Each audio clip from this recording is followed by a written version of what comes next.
So, hi everybody. So I am, if you've seen me give talks before, you know the general style. I get up here, I wave my arms very excitedly. Sometimes I come with slides, and sometimes I just open up Emacs and go through org mode. And that's what I'm going to do today, because I'm really lazy.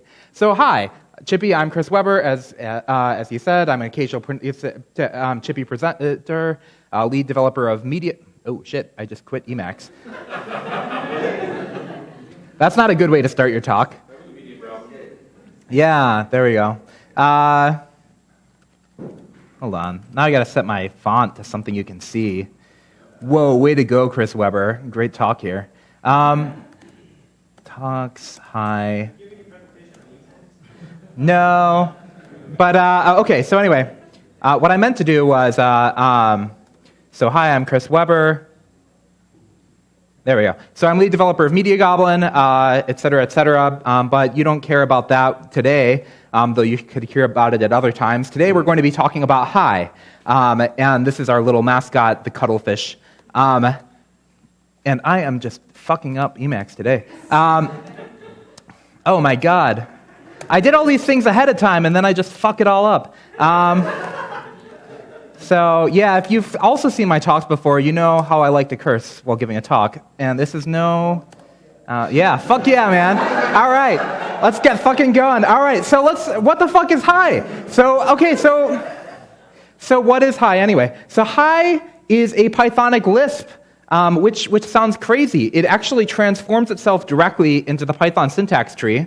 So you can actually see right here, if you can see this at all, you can see that there is Lisp code on the left, and there is Python code on the right. I can actually type Lisp code here, and I can be doing something like, let's see here, defen, say hi ChiPy, doesn't need any arguments, print hi ChiPy.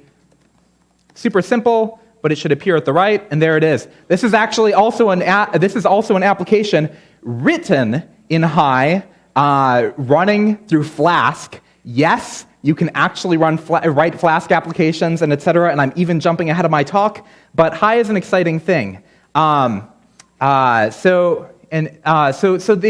what's Hi also? It's also an opportunity to make a whole lot of stupid stoner jokes. You know, the name's Hi. Perfect opportunity. It has this logo that's super awesome because it's two parentheses, and then it's also a lambda, but the lambda's flipped around, and it's flipped around again, and it's like hi in the middle of it. That's really fucking great. I did that thing. So anyway, but I'm actually not the main person behind this. A guy because I don't know how to pronounce his last name, Paul Tag, who's probably listening to this and thinks that's hilarious, but Paul Tagma something, is the one who is behind actually creating Hi, and is actually a super awesome individual.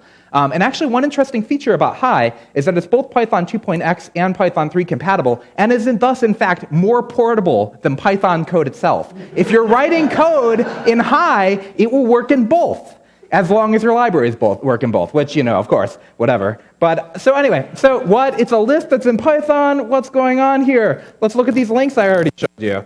All right. So what else can it do? It actually can do a whole lot. Oh, I want to say another thing about this. This crazy-ass thing right here, where you're typing Lisp and suddenly it turns into Python code, this shouldn't be possible, because it's turning into the Python abstract syntax tree, which means it's not actually writing out Python code, and it's not writing out bytecode, it's writing out the abstract tree of Python. But there's a library that the guy who also wrote Jinja 2 and blah, blah, blah, another person whose name I cannot pronounce, actually wrote that can transform that back into Python, so that's what's happening on the back end here. But it actually transforms it into the abstract syntax tree of Python. So you can do crazy things. You can now write, if you're really into Lisp, but you're like, fuck, you know, the Lisp libraries really suck. Well, you can now write games in Lisp, you know, with Pygame. You could write Django applications. You know, in fact, actually, Paul would like to work on a set of Flask macros that he's going to call meth, because, you know, get high on Flask. So anyway, so let's back up a minute. Wait a minute. What's Lisp? Maybe you don't even know what Lisp is. I am jumping so far ahead of things. So Lisp is really manageable and elegant. And I'm going to read a quote that I don't remember who the fuck it's from. It's like, it was something like, what I really like about Lisp is that it has the moxie to expose its own syntax tree as the actual syntax. And that's what's super cool about Lisp. Lisp has a lot of goofy things about it, but what's cool about it is that the structure you're seeing right here is the actual structure of the program, which means that you're not actually hiding behind anything. When you're learning to write code in Lisp, you're actually learning how your actual program operates. So Lisp is a great exercise for anyone to learn. But as I'll talk about a bit further, I think that this actually makes Hi really awesome because Hi ends up making Lisp a lot more accessible to a lot more people right now. Let's take a look a bit more about what Hi is. I actually also wrote most of the docs here. Not all the docs. A number of other people contributed as well. But we have a pretty good tutorial here, so I really recommend that you go and you check it out. It's got a basic intro for Lisp to Python AST, and I actually think that this actually describes things well enough that I'm going to just show a couple examples here. So in Lisp, you basically have this. Lisp is really just a program that's just a list of lists, and really lists as data structures. In most Lisps, it's actually linked lists. Hi actually kind of takes a heresy and actually is normal Python lists. So that actually means that you might have something like this, foo, bar, baz, and this is actually, you've actually got this structure right here. I'm evaluating this, and you see at the bottom, oh, it's this list of foo, bar, baz, right? But one of the things about this is that you might have a list that looks like this, right? 1, 2, 3. And I'm evaluating it. You can see the results of it at the bottom, and it just shows up as 1, 2, 3 at the bottom. But what happens is if I don't have this quote thing in the front, which says quote the list, treat it as an actual list, and I put something like a plus sign in the front, and then I evaluate it, it actually turns into, it evaluates it and ends up with the result being 6. So the first operator in this case ends up being the function that we're applying to the rest of the arguments. And that's all there really is to Lisp, actually, in a certain sense. It's very simply just lists, and some of them actually have a function or a macro that actually end up interpreting the rest of the structure there. And that's it. And since it's actually a data structure that's easily manipulatable, it's actually very easy to write code that can write code. And we'll get a little bit more to what that actually means. So, but still, when people look at Lisp, they look at something like this. Like, let me open some of my Emacs files. By the way, I use Emacs in a crazy way. I actually have an entire repository with something like 20,000, no, not 20, like a really large amount of code. But let me pull up like my org mode like config. And so people look at this and they see, you see some sort of function like this, and you're like, whoa, look at all those parentheses. That's like really scary. Lisp actually isn't that scary. I forgot to turn on the mode before, but there's actually, your editor can often help you out. Right here, what you'll see is that when I move over this parenthesis, it actually highlights the other parenthesis on the other end. And I can just move back and forth between that space, and you can actually just see that the space of code that's actually being interpreted in this section is actually my editor helps me figure out what the scope of the code is. So it's not as scary as it actually looks. It's actually very comprehensible. Even though you might think it's this giant pile of parentheses, it's actually very possible for your editor to help you out. And like any language, indentation actually helps you figure out the structure of the language. One thing that Lisp is not, and I would even say that Hi is still not, is that one of the great features of Python is that you can wake up really groggy at like 3 in the morning after getting a call from your boss and be like, and he's like, oh, this thing's broken, and you're like, oh, and you kind of actually get a sense of what the code actually is just staring at it in that groggy state. That's not the case with Lisp. And the reason why it's not the case with Lisp is because it has one syntax to rule them all, which means the entire thing looks like that one thing. You might have syntax highlighting to help you out, but that's actually the real risk. It's not that it's this pile of parentheses, it's that actually it has a very uniform syntax, which is both an incredibly powerful thing, but it also makes it a little bit more difficult. But it's not as difficult as it seems. So let's take a look a little bit more at Lisp. So people get really scared, and I showed you this example with the plus 1355, but if you look down here, so let's say that we've got this section of code right here, right? And it says set v, which you can basically think of as assignment, and then it says result, and it's got minus, and then it's got a bunch of lists, and there's some more lists, and you're like, oh my god, there's lists and lists and lists, what do I do? But you can actually take a look at this by breaking it down step by step. So what if we were looking at this in Python? It would say result equals plus 1 plus 3 plus 88, and that would be that middle section right there. And then there's a parenthesis, and it's like divided by 2. Okay, that's not that hard. And then at the end, it's minus 8. So we can take a look at that in Lisp, and take a look at, and in Python, we can actually you can just use in your brain, like simplifying, the same thing they teach you in math, just step by step. And that's the same thing that you would be doing in Lisp here. You just simplify, you solve the thing in the middle, you solve the next thing, you solve the next thing, and then you end up with that last one right there. Not that hard, actually. It's not as scary as it seems.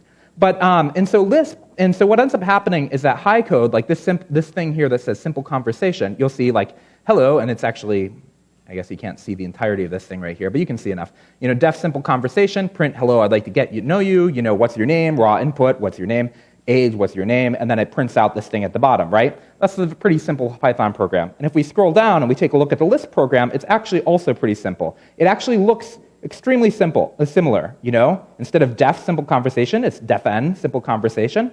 It's got a print right here. It's got the set v instead. It actually looks extremely similar. So if you already know Python, with High, you can start picking up Lisp really fast. And this can bootstrap you also so that if you're interested in other Lisps, actually that whole world will open up to you. So anyway, but if I keep going at this rate, this is going to be a really fucking long talk. So yeah, I said lots of parentheses, I'm scared. So one of the other cool things about Lisp is there's something called macros. This is one of the things you often hear people talk about. Lisp is super cool because you've got macros. What the hell is that? People talk about code that writes code. And you can actually, this is one of the things that made Lisp so appealing for artificial intelligence stuff, right, is that you could write programs that theoretically writing other programs.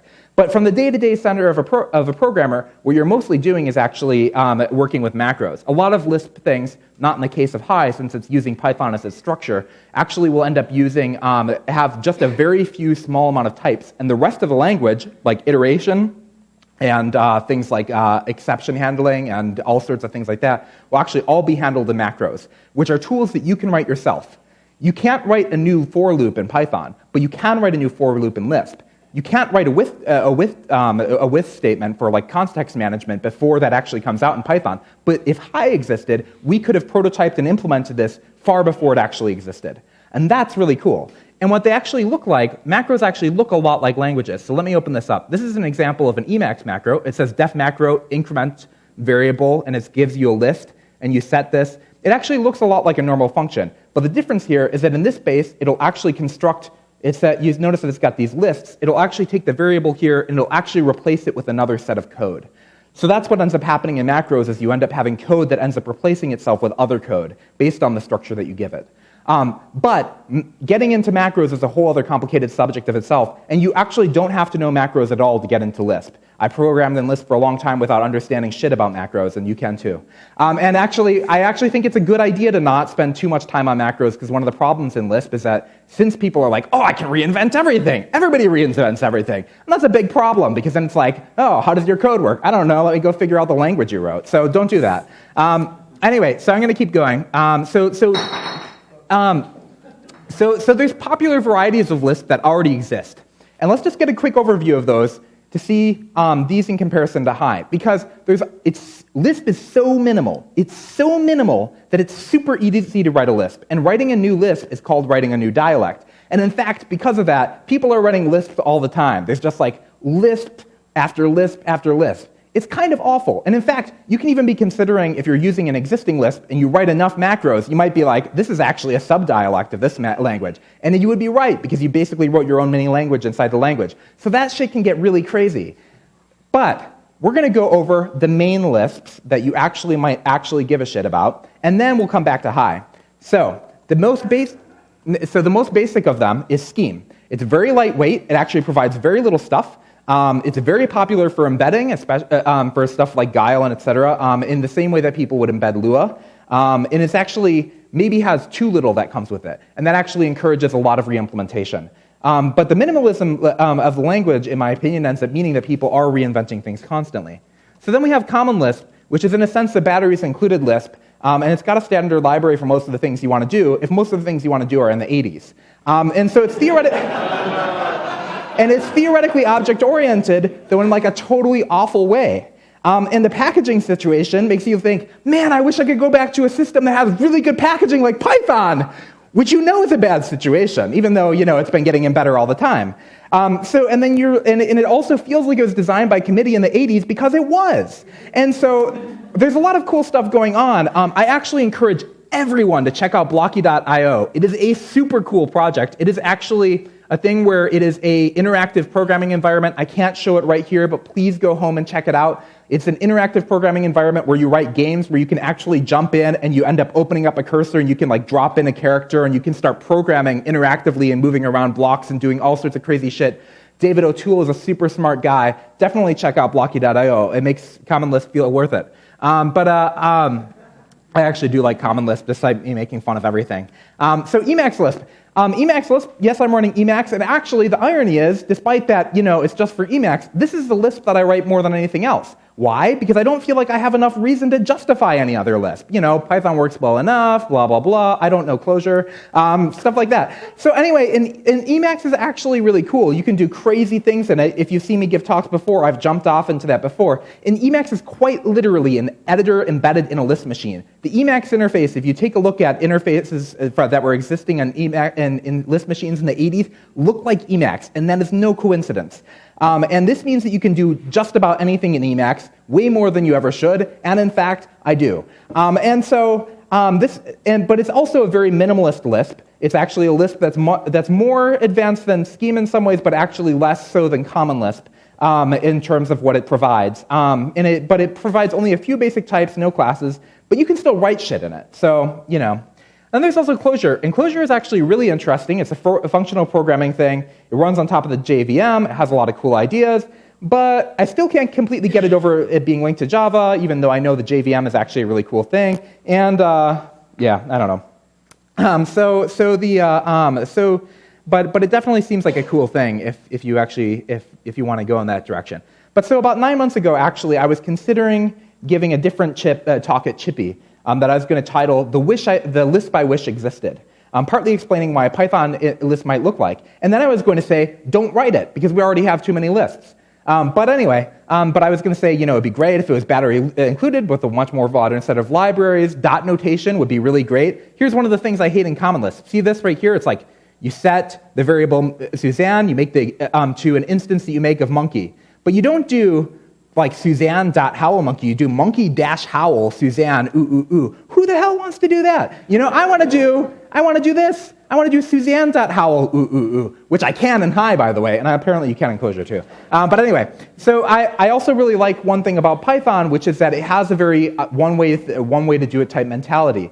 Even though I think it's really cool that you can implement all sorts of new features, one of the strongest things that Python has going for it is that people don't. And that it actually has a very well-defined set of commonly agreed upon concepts that's really easy to build off of each other on. And that's super valuable. So I don't actually, I want eval and I want macros, but I don't want them to be used like crazy. I want basic types that are super nice. I really want yield also. Yield is a super cool thing that Python has, where you can suspend a function mid-execution and then wake it up later. The ability to do this actually makes there's a whole world of asynchronous code that I think actually we haven't quite jumped into the type of asynchronous code we could be using. And I actually think if we end up combining macros with yield, we could actually create a number of new constructs that if we play around with it, that we might be able to make the whole asynchronous suspending functions and then waking them back up and stuff like that really interesting. And you could do this. People are like, well, you could do that in Scheme. And it's like, but I don't want to do it in Scheme. I just told you why. I want the stuff to already work and be existing. I don't want to write everything. So anyway, and I don't want to use a bunch of stuff that different people wrote that are completely incompatible with each other in the way that they're designed. And another thing I don't like about Lisp is that they're always using linked lists for everything. I love linked lists. They're great. Don't use them for everything. That's a bad idea. So linked lists are cool, but Lispers love them so much. They're like, hey, I'm going to teach you how to program. The first thing they do is say how to print hello world. Great idea. That's the really thing that you should do. And then the next thing they are is like, okay, so a Lisp is basically like this. It's like apples, oranges, bananas, pickles. This is a list inside a list. And by the way, CDR means like the part of the list that comes after the car, which is the front of the list. So if we evaluate that, we'll see it's oranges, pickles, bananas, and then the CDR of that will be pickles, bananas, but the car, which is the front of that, will actually be pickles, bananas, the list, as opposed to the list within the list, and then the end of that, if you combine it with another car, will actually just be pickles, because that's the one at the front of the list. And actually, we do this all the time, so we have cadr, which does the same thing, but much shorter, because of course you want to do this every day, because it's a great way to work, right? I can read this so well. It's great. No, it's not. Thanks, buddy. Way to scare people off from your language. Like, Jesus Christ. So anyway, so it's way too much use of a linked list. In fact, you go through like a linked list thing, and they're like, why do you need hash maps? Don't use hash maps. we have these things called associative lists. They're called A-lists. It's actually just where you have a list where each submember, that's actually a list of lists that have two components. The first component is the key, and the second component is the value. And we'll iterate through each one until we find the one that matches, and we'll give them that. And it's super simple to understand.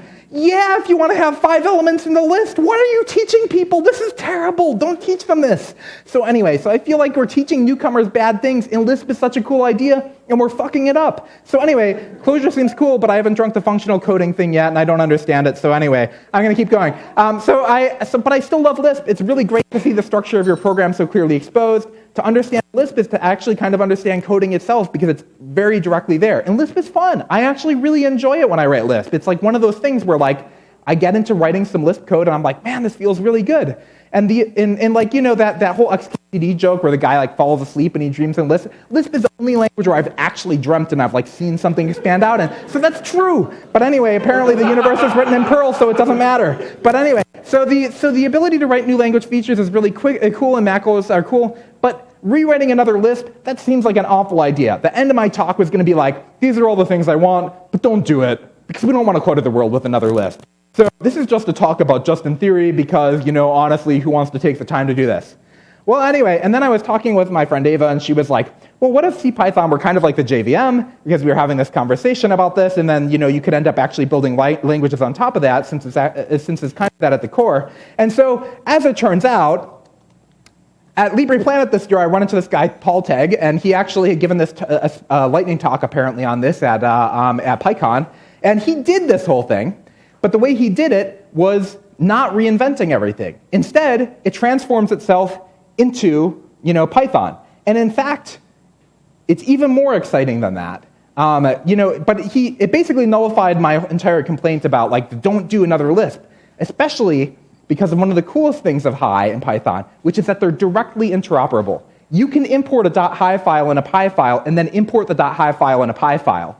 You can import Hi files and Py files and vice versa, and that is super fucking cool, because that means you're not cluttering up the language namespace, because you're actually just contributing to the world of Python. As long as you've imported Py first, you can import Hi files already, and if you're in Hi, you can always import Py files. So that's super cool. So let's get even more Hi. What does Hi's transformation into the AST look like? So here, we end up seeing this simple hello world, right? Define the function hello world, which takes an argument of x, and then print hello, and then x, right? And the function and what you end up seeing here is that this is actually Python code. You can write Python code that actually does stuff to the Python abstract syntax tree, and that's what Hi does. It doesn't require any external libraries. It just requires Hi. Actually, they might have added a different syntax processor. I know they are considering it, but the last time I looked, it was just Hi. But anyway, but you actually see here is a pretty simple thing. You know, function definition, name hello world, args equals arguments. And what actually is kind of really cool is that this is the same AST as would be generated by this. It isn't bloating the language too much because it's actually generating pretty good Python code. That's actually pretty surprising. That's one of the things I think is really interesting about this.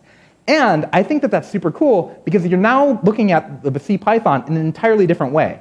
What if CPython wasn't just CPython? What if it was actually an environment like the JVM on which you could actually build entirely different things? And that's a really cool idea, I think. So, deeper examples. Simple variable, foo turns into this. Actually, we could waste a lot of time on this type of shit, so I'm just going to like show them. You won't get the chance to look at it, and then I'll keep going. So conditionals.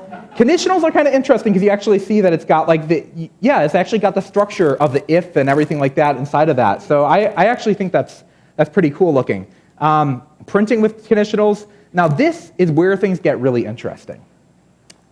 Because Hi can transform almost all Lisp into Python with a few exceptions. And let me show you one of those. Okay. So let me enter Hi. So, test. So let's say you end up doing this. It's super simple to do something like this, right? Plus 1, 2, 3, print hello world.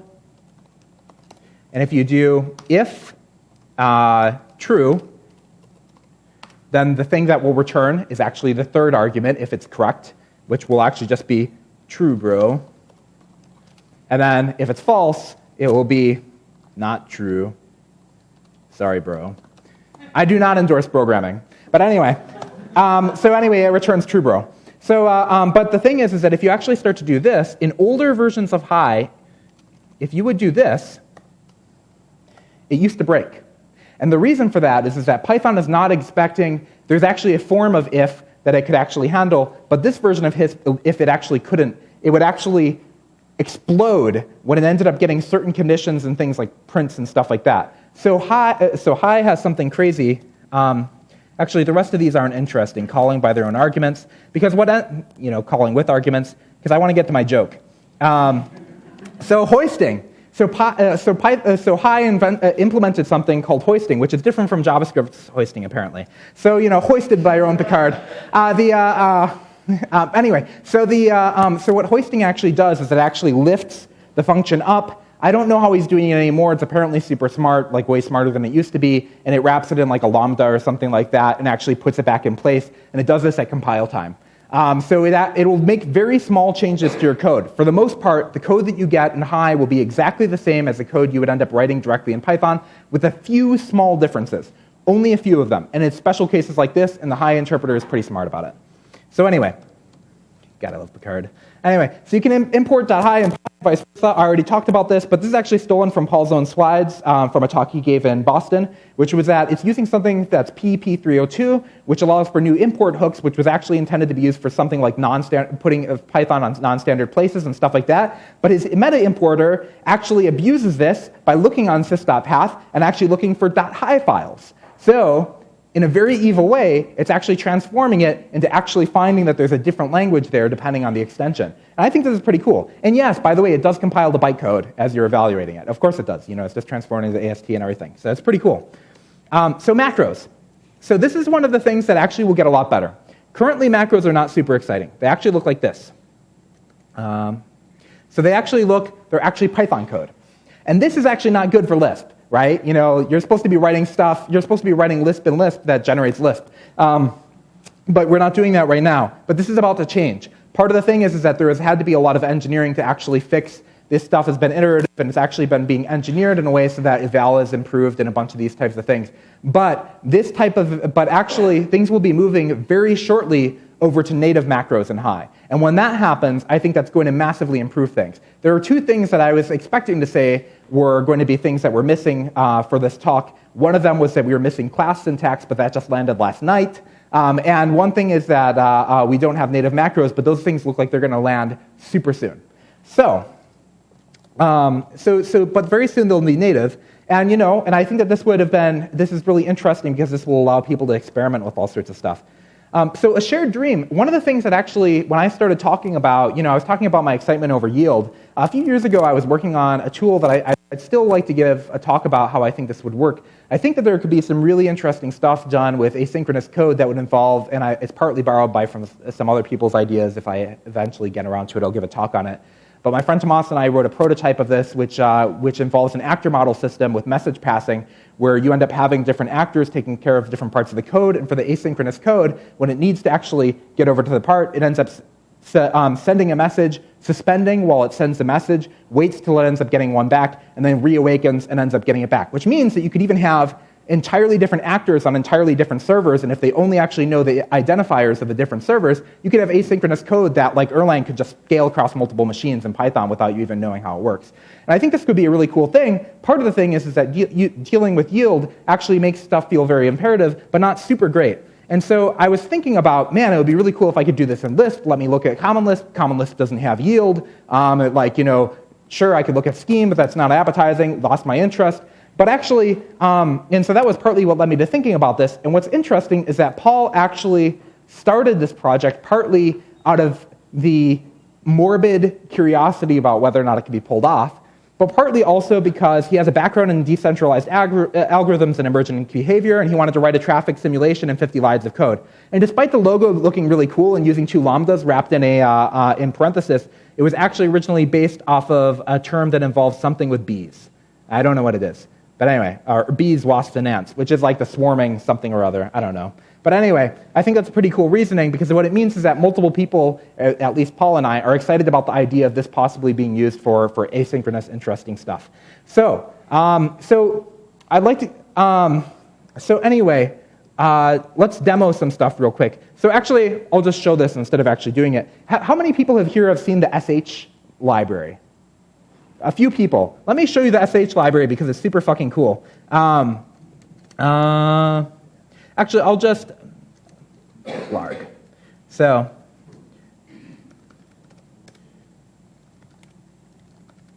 watch this. Actually, let's cd to devel media goblin, and then git status.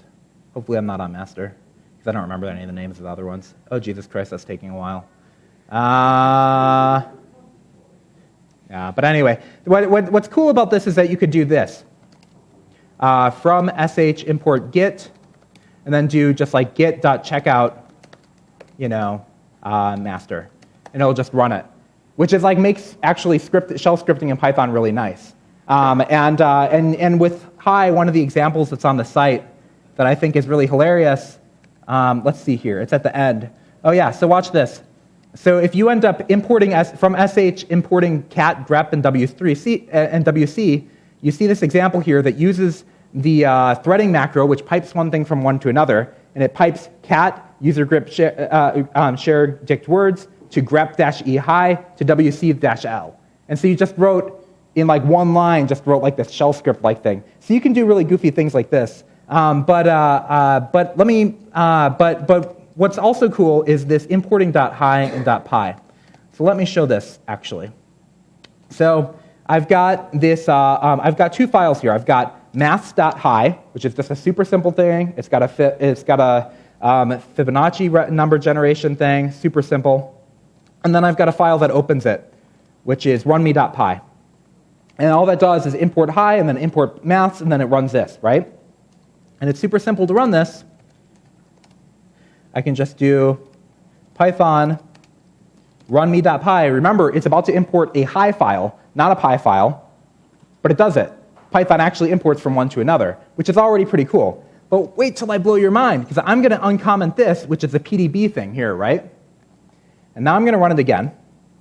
Okay, so print math.square, right? We see we're in the middle of this Python function. But let me step into it. We just stepped into the middle of it, and you see Lisp code in the Python debugger. That's fucking cool. That's really fucking cool. Yeah, I think applause is deserved. Anyway, so let me get to the end of this. This has been kind of a long talk, but let me get to the end. So Lisp is really mind expanding for programmers to learn in a certain way because you can actually see the way languages work, and you can actually code entirely new language features without too much difficulty. And I think it's cool that we can have a new way of thinking about CPython as a language virtual machine. And I think there's a lot of opportunity to play with new language patterns around asynchronous stuff, and coding in Lisp is actually fun. And since Python and Lisp are bidirectional, you can actually have your Lisp Python and eat it too or some other thing. I really hate that metaphor. But I've got a conclusion. I said that hi is like a great opportunity for super shitty stoner jokes. So I was going to code in Python syntax, but then I got high. I was going to treat white space as significant, but then I got high.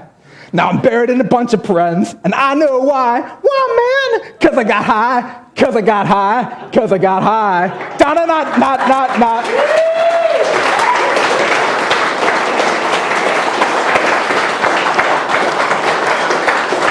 Thanks.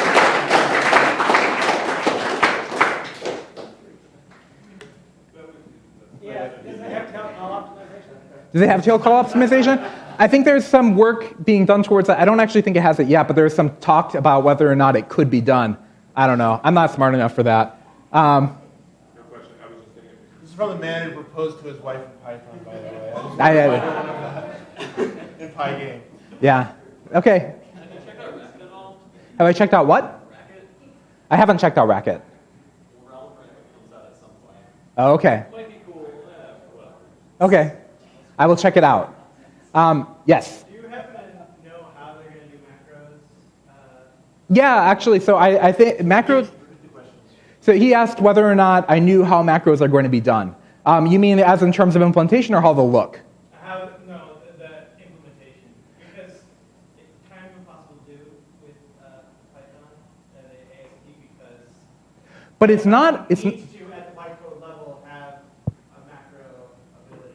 But it doesn't need to if you're right. It doesn't need to. Think about what ended up happening with hoisting, right?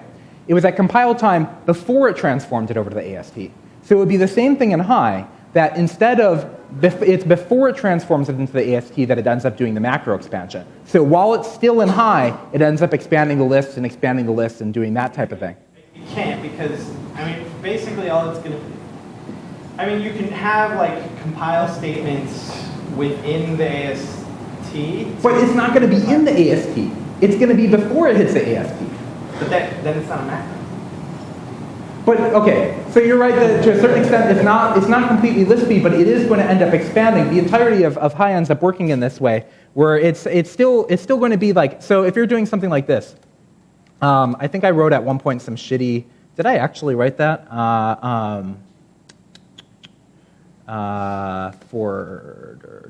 Man, I shouldn't search for 4.